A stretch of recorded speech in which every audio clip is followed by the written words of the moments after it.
G6 news में आप सभी का फिर से एक बार स्वागत है। मैं हूं आपके साथ अदनान राज। दर्शकों, फिर से हाजिर हुआ आपके सामने नई खबरों को लेकर। दर्शकों, आगे बढ़ने से पहले अगर आप इस चैनल पर नए हैं तो इस चैनल को सब्सक्राइब कर लीजिए ताकि आपको रोज़ाना नई खबरें मिलती रहें। तो आइए एक नज़र करते हैं आज की नई खबरों की ओर। ये कोई आत्महत्या थी या फिर कोई साजिश? रूस की राजधानी मॉस्को से करीब 100 किलोमीटर दूर एक स्कूल में एक छात्र ने खुद को ही बम से उड़ा लिया। इस छात्र की मौत हो चुकी है और 8 छात्र घायल हुए हैं। घटना के बारे में अलग अलग रिपोर्ट सामने आई है। रूस की न्यूज़ एजेंसी ने तास ने बताया है कि मारा गया छात्र ऑर्थोडॉक्स स्कूल ऑफ वेडेनेस की मॉन्टेसरी का छात्र था। कुछ रिपोर्ट्स में उस छात्र का वो पूर्व छात्र बताया जा रहा है। मॉस्को टाइम्स के मुताबिक मारा गया छात्र राइफल शूटिंग का शौकीन था। उसे स्कूल के कुछ दूसरे स्टूडेंट्स और टीचर्स पसंद नहीं करते थे। इसी वजह से कई बार वो परेशान भी हुआ है। हालांकि उसका ये रवैया बेहद दोस्ताना और शांत बताया जा रहा है।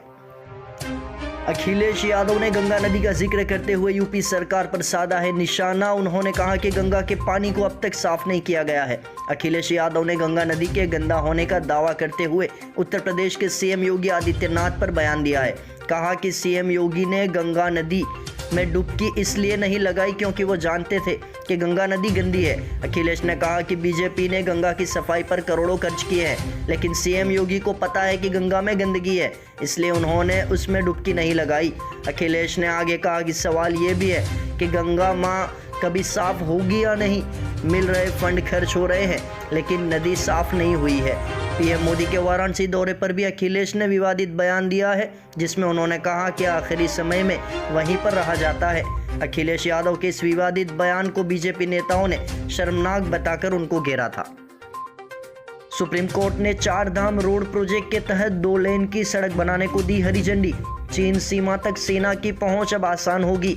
सुप्रीम कोर्ट ने सेनाओं के लिए इसके रणनीतिक महत्व को देखते हुए डबल लेन का रोड बनाने को स्वीकृति दी है।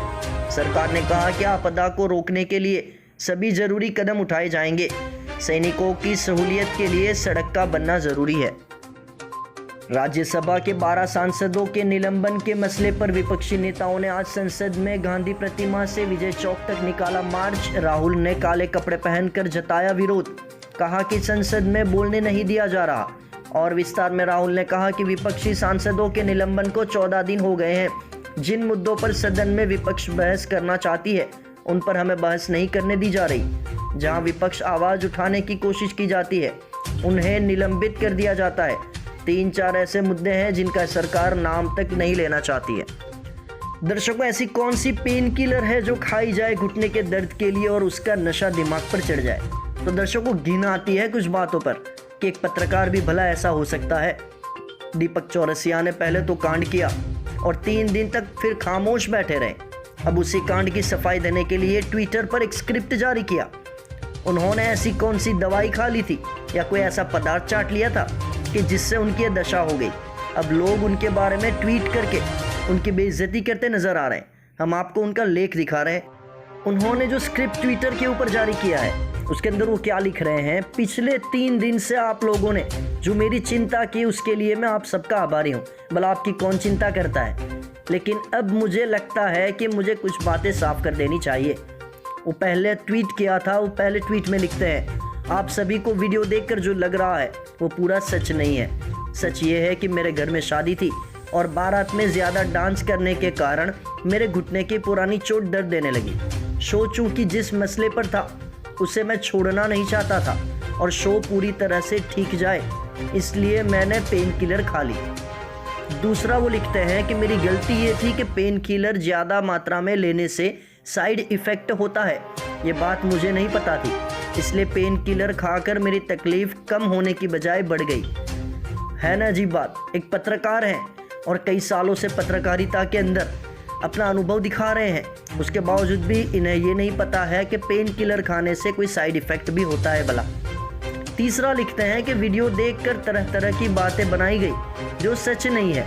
मुझे पत्रकारिता में 25 साल से ज़्यादा हो चुके हैं, इसलिए मुझे किसी से पत्रकारिता के इथिक्स सीखने की ज़रूरत नहीं है। ये अपने आप को महान समझ रहे हैं पत्रकारिता में। मैं अपने चाहने वालों से दिल से माफ़ी चाहता हूँ। साथ ही पिछले दिन 3 दिनों से देश के कोने कोने से मेरी चिंता जताने वाले शुभ चिंतकों का आभारी हूँ। आप लोगों का प्यार और सहयोग इसी तरह आगे भी मिलता रहेगा, इसी उम्मीद के साथ। तो दर्शकों, ये ट्वीट किया हुआ था उन्होंने ट्विटर के ऊपर, ये जो स्क्रिप्ट हमने आपको पढ़ के सुनाया है। तो दर्शकों, इस सारी ट्वीट के बाद अब उनके ऊपर तरह तरह की कमेंट की जा रही है। उसमें एक कमेंट ये भी है कि घुटने का दर्द दिमाग पर चढ़ जाए और पेन किलर जबान पर चढ़ जाए तो कुछ भी हो सकता है, बस आपने घबराना नहीं है। इससे पहले भी ये कई बार स्टूडियो में किस हालत में आते थे और किस तरह की एंकरिंग करते थे, ये बात उनके साथ रहने वाले और पत्रकारों ने बताई है। तो ये जो बताना चाह रहे हैं, जो सब लोगों को समझाना चाह रहे हैं, हमारी समझ में तो नहीं आ रहा है। आपकी समझ में आएगा कि इंसान पेन किलर लेने से किसी का नाम भूल जाता है क्या? हमें भी कई बार पेन किलर खानी पड़ी है किसी कारण से, पर हमारे साथ तो कभी ऐसा नहीं हुआ। हम पेन किलर खाने से हमारा घर भी नहीं भूल गए, या हमारी जुबान लड़खड़ा गई हो, ऐसा भी नहीं हुआ, या फिर किसी का हम नाम भूल गए हो, ऐसा भी नहीं हुआ। दर्शकों, ऐसा शख्स कि जिसको पूरा देश जानता हो और जिस दिन वो शहीद हुए हों और उसी दिन ये सब हो जाए, ऐसा तो कभी नहीं हुआ।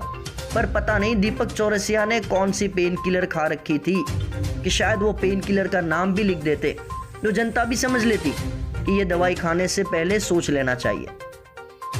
दीपक चौरसिया ने जो भी कांड किया है दवाई खाने की वजह से वो कर दिए हैं, तो फिर दूसरे ही दिन बता देते, पर 3 दिन लग गए उन्हें यहाँ पर आने में। ये शक है कि फिर शायद मीडिया ने ही उन्हें बता दिया हो कि आप लोगों से माफ़ी मांग लो, वरना तुम्हारी नौकरी तो गई भैया।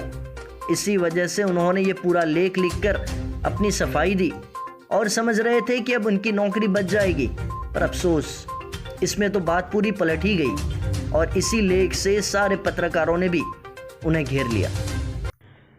तो दर्शकों, बहुत जल्द आपके सामने लौटेंगे दूसरी नई खबरों को लेकर। तब तक के लिए देखते रहिए G6 न्यूज़।